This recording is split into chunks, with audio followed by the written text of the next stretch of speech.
So karon magpaili sa tao gilbo. Naglagot na kani kong elbow mga bay, siguro repair dangay buslot to. Dangay mga buslot. So matutag Don Carlos na ko'y nakita dito. Ya mo himo og elbow. So tanaw na to iyahang shop dito karon sa Don Carlos. Kung asa dapit nga locate kay mismo kita wala pa katuod kung asa dapit. So let's go. Yan isugot ra kong palanggada.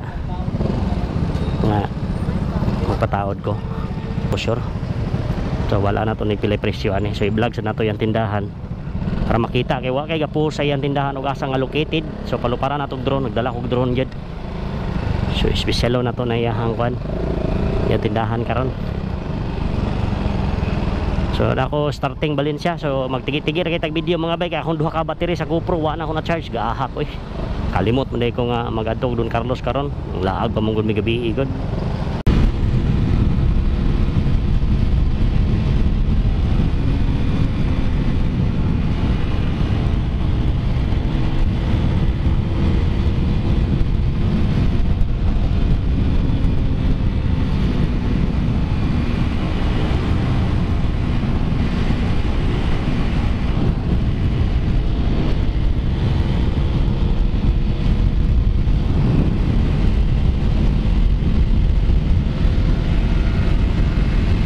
Ten.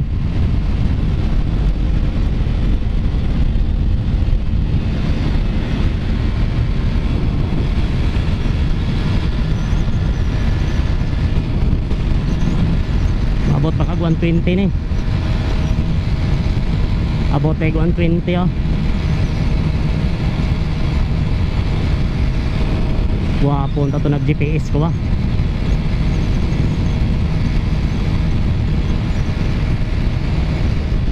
Abot. Carlos mga bay. So ang dako nga pangutana ani. Basta kay diri ra na nga side bay. Tao di giniron musaler. Gamit ag mapa. Mapag tanungan. Basta diri ra ni side bay nga approaching. Kita kog blow kani oh murag mao ni ang nakita nga blow adi ara oh. Kitaan yun ako lagi oh. Tama agyan eh. Nice.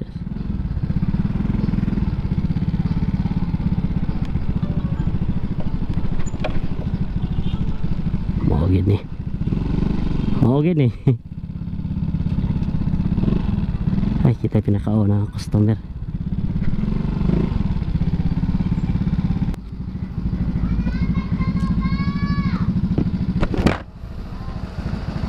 Sir, may buntag. Nangapi pa si Sir oh. Buntag na Sir. So mao ni ang lugar ni Sir diri naka-located sa Don Carlos. So mo ninyong timaylan mga bayon na tower. So makita ninyo sa ibabaw nga mo ni ang iyang kaatbang mga bay. So murag hospital gini mga bayo makita gina ninyo. So diri ta kita ang pinakauna nga customer ni Sir. So ato lang ning voice over tungod kay nakabantay ko nga naday music diya sa tapad sa balay gini Sir. So karon mo niya to ang motor nga patawran nato og big elbow.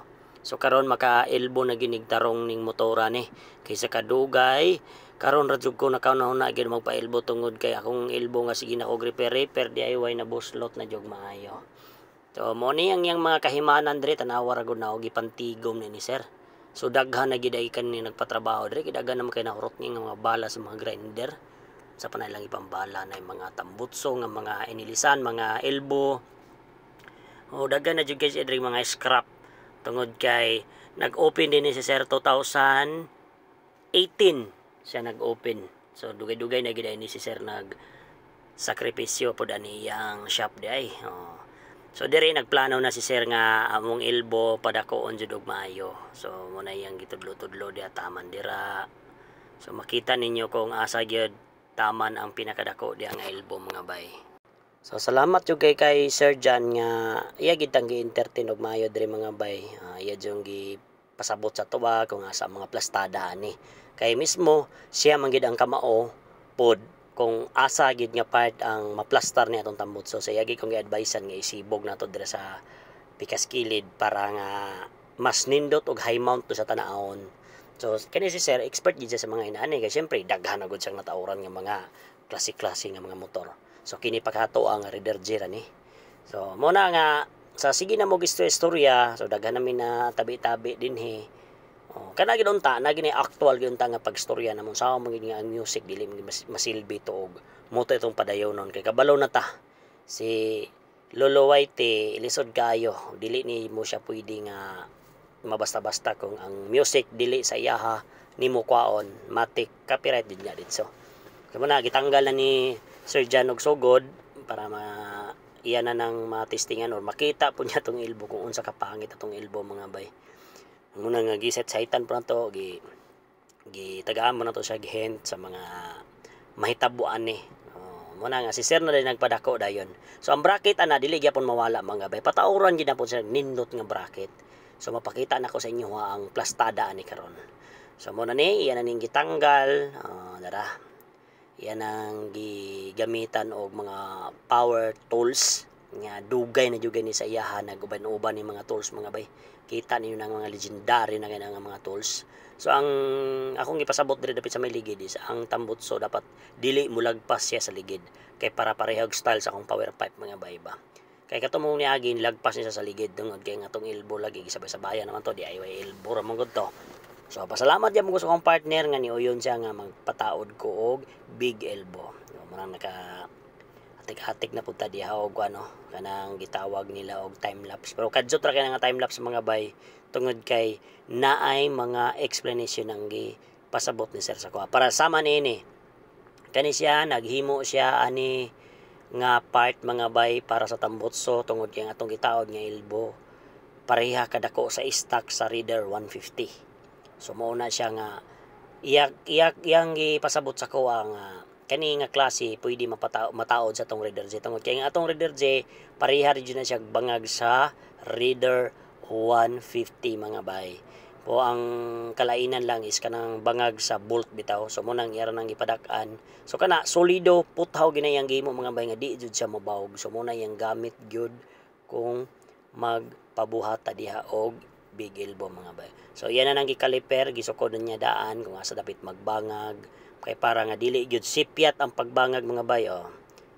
So mo na nga grabe ang explain ni sir sa kawana. Grabe unta kanindot unta ni mga bay kung wala pa untay music. So matik na unta ni madungogin yung mga aktual na moda nga mga istorya na pa ni mga sagol mga katawa ba kay jaming tirada ba oh. Kita na niyo ang kaliper kanang kaliper yan ang gisukudaan dito sa akong tambutso. So kana nga kahoy datulanan daghan ako no kay nga bangagan na diha nga mga nagpahimo siya napud say panglimpyo sa stainless diba kompleto ni siya diri nga machine shop mga bay. Imagine nimo mutira po na sila diri og full exhaust sa mga sakyanan. So, utuhan pa nagpadako. Starting gamay pa na siya para di madaot ang kuan. So, muna ni siya mga bike. Gisukdan na yun ni sir ang ato ang ilalom sa elbow mga padulong sa head yun siya.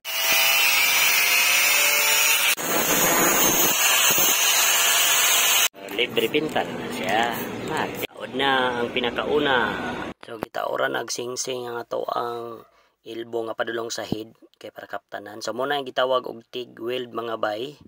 So gitistingan na ni sir og weld ang ato ang para sa head nga sumpay tambutso. Dayon nagbend dayon siya para pod sumpay atong gitig weld niya ganina nga para sa head nato mga bay mo no. So kitabangan po nako si sir og bira kay siya ra magud isa wala yung mga body kay hangover pa sa piyesta anang higayona. So muna niya ang gisukdan na mo kung wala ka ni nga kagamitan mga bay dili nimo matansya ang pagsukod kay dili nimo siya pwede nga imo siyang tagna-tagnahon. So muna yung resulta. So nindot kay pagka-bend. So dirita padulong o gitaod nagtesting para makita na to ang iyang resulta. Dayon gibaglis-baglisan na ni sir kung asa taman kay para diha isumpay itong pinaka dako nga sumpay niya na mga bay. O mo niya mga brand sa iyang stainless mga branded gina siya baga po yung kayo mga bay. So nagcutting na siya atong para isumpay. So di gid masayang ang mga stainless mga bay kay sokdon mandaan. So muna niya ang 51mm nga itong isalpak dito sa tumoy. So gilimpyohan na ni sir kay para dito na nasa frase sa to ang padako sa bangag or pagamay. So makita ninyo na karon diya mga bayo. So dito yung padulongan na ni sir kay muna na siya bali para matakdo-takdo bitaw ang tubo kasi siyempre dili binakapareha kadagko ng tubo mga bay.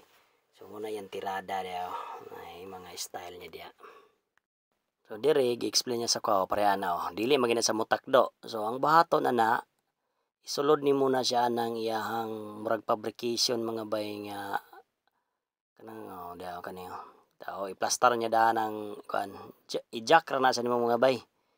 So dali ra kay na siya nimo tanawon pero dapat na kani nga mga materyales kay kung wala po gani nga materyales dili nimo ni mabuhat.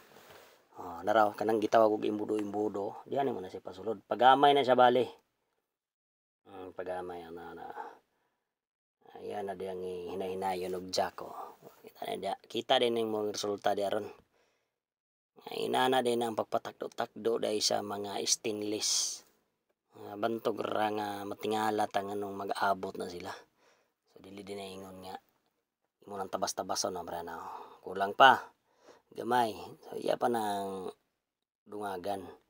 Nga igo gito mo sulod tong gikan sa padulong man to sa head mga bay nga tubo stainless para lang gid nga mutakdo ano. Kay kung wala kay na nga machine na ambot na lang mano-manohon pero ako wala gid mano-mano daghang kay gisi di masilbi mga bitas ug mga sakto na kayo fit na.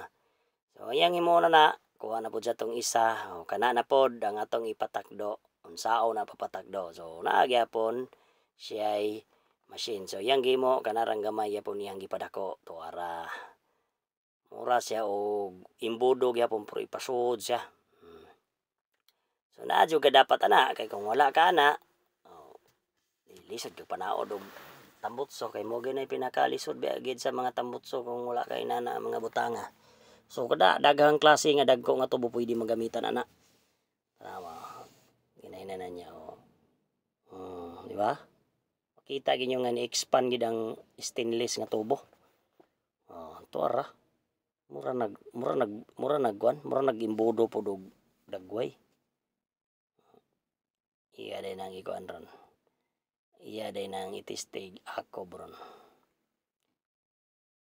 Kana siya nana siya mga timailhan na mga bay mga baglis bitaw nga di ara pud taman kay di pa siya pwede malabian.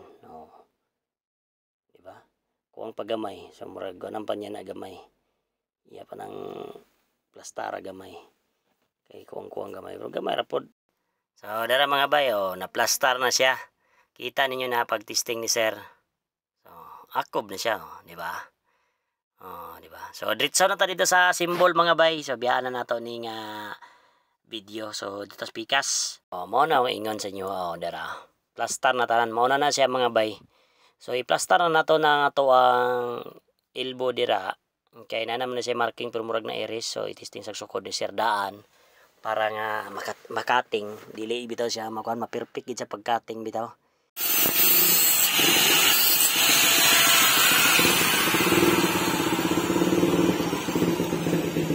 So dire ta ko to mga bay. So abang-abang ta sa part 2 ani kay taas na kayo atong video mga bay. Grabe kapo na kay ko sig voice over ni taas kay tanan akong video nga mahimo gyud. So kita kit sa part 2 ani mga bay. Kay nana dito tanan ang pagdetalye gyud sa pag weld ni Sir Jan mga bay. Let's go!